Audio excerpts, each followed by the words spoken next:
Ndeko, bonjour. Bonjour.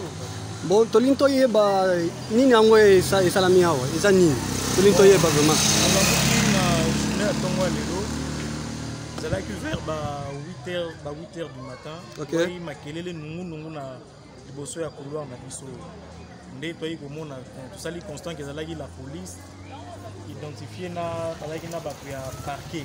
Okay. Nde bayi kosala déguerpissement nde ba présenter biso ni document moko officiel les autres na bango ke baya kobimisa biso na ba concession na banda kuna biso. Okay. Et après ça les filles ko kangaki ba porte les ba mataki ba mi ba buki na ba porte les ba mengaki ko kota de force na ndenge ba bimisi biso libanda ndenge bozo mona boye. Donc weza mbala ya liboso te. Po mbala ya liboso nga nazalaki victime pe kutunga bakangaka nga pour na dossier. Okay. Bakangaka nga ngesaki ba memanga ta soit na parquet to quelque part mais na ke on se retrouver na bureau ya Christian Tshisekedi wazali moko ya leki ya mokonzi.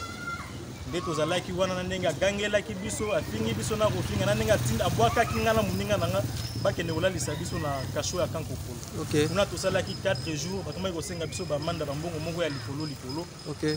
Po ke bakoka kotika biso. Awa lisusu ifo otalisa peuple bayeba nini yango oki kosenga mpona peuple oki koloba nini tosengi nde po eza kombo ya mpona baautorité mokonzi ya mboka nde kombo eza sali po eza leki na ye. Okay. Nga na oyi kobunga leki na ye te po nga nazalaka leki na afinga nga mama na nga na baboti oyo ya ngai. Okay. Nga nazalaka na système kombo na ye nani leki na ye Christian Tshisekedi. Okay, Christian Tshisekedi. Okay, loba bayimaka biso na biro na ndenge afingaka ngai afinga na ndeko na nga moko toza na ye awa na ndenge babeta biso fimbu bagende kotika biso ti soki na kasho babwaka biso mais heureusement bayimaka biso na kankokolo po ezalaka colonel Seguin. Okay. Ye nde moto azalaka na mission wana mais lelo à la grande surprise tomoni eza susu la police nde baye mpe kaka susu na kombo ya Christian nde ezotangama na kati donc mokonzi ya mboka ayebana kotala eloko oyo po eza bafamille ontie nde eza na kati awa.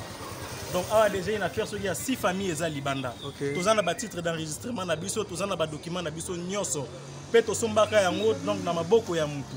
Mais lelo tokomi komona makambo boye voir lelo ye tomona leki ya mokonzi ko salir kombo ya ndeko na eboye ay kota na ba dossier boye tala ba na biso kota la ba image tala